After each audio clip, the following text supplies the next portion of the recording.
So, day 2, week 2. There's a loud truck that just drove by.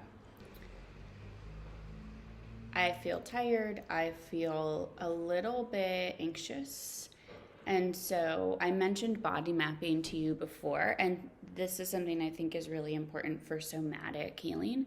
But like, where am I feeling anxious? So right now it's just like in like my chest bone, like I feel like kind of folded in like this.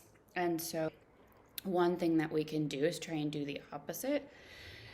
So opening the chest, pulling the shoulders back, and taking deep breaths into that tight space.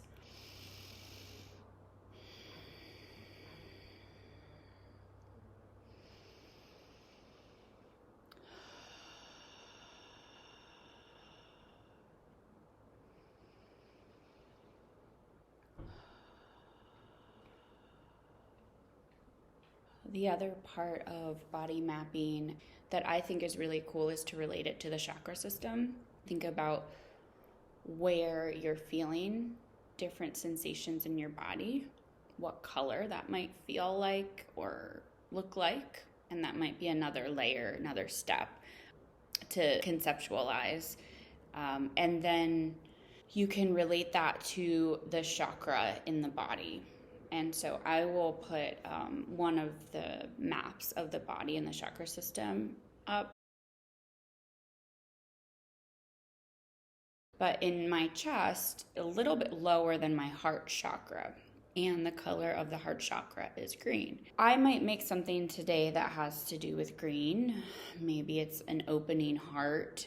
I'm not sure, but I wanted to record exactly how I was feeling this morning, and then I will create something and show you how that turned out. I am teaching today, and sometimes teaching online especially makes me feel really nervous. And I'm often reminded of actors who say that right before they go out on stage, they get like super nervous and are basically like, I shouldn't be doing this. And then they do it. They're really good at what they do, and they're really euphoric when it's done. And that's how I feel often about teaching. Usually right before I'm completely prepared, I just get extremely nervous and I kind of hope they cancel, which I don't really want to happen. It's one of those weird human experiences that really doesn't change for me. And I've been teaching for 9 years now, and I still have the same feeling every time. Sometimes it's more intense than others. But I think that's just good to know about myself, because otherwise I might sabotage the great experience that I'm going to have with this group of people if I think that my nervousness means that I shouldn't do it. I also want to attach that to that message that comes back to me that I talked about last week, which is I'm not good enough.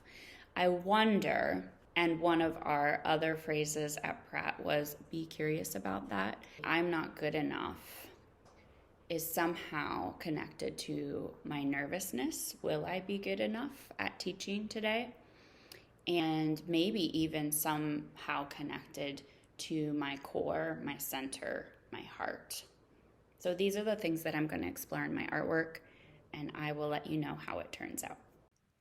Hi, so I went after that large green heart, and in the middle I wrote, I am always good enough, and then some. So trying to combat that negative message that I carry with me, I'm also using a large format. So the smaller we make our art, sometimes the smaller we make ourselves. And this is the feeling that I had this morning, like kind of curling in on ourselves. We want to be big, take up space, be green, be growth, be transformation. So I added butterfly wings and some red. So red is the root chakra. And that's where it all begins. That is my right to be here. That's the color red.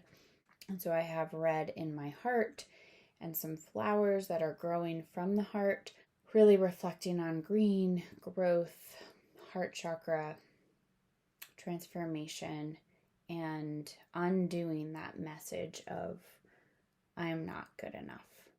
Please share what you've made on the group Facebook page, as well as post to Instagram and tag Lift, Hold, Heal.